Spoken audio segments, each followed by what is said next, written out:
Di ba, yung tindahan na sari-sari store. So, nandun na ako, mga 6 p.m. Hinantay ko muna mawala yung tao.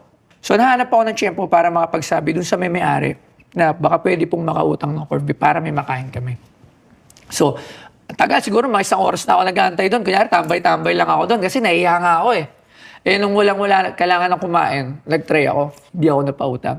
Eh, may mga tao doon. Alam mo yung umuwi ka ng nakayuko, daliyang hiya ka. Kasi yung talaga sa utang na corned beef ng 20 pesos, tapos hindi ako napautang. Yun siguro yung rock bottom, yung pinakasadsad na parte ng buhay mo. Walang-wala ako dito. Di ba? So, ang gagawin mo, magnanakaw ko sa bakery, mga ganun. Kasi nagawa ko talaga yun, makuha ng cellphone.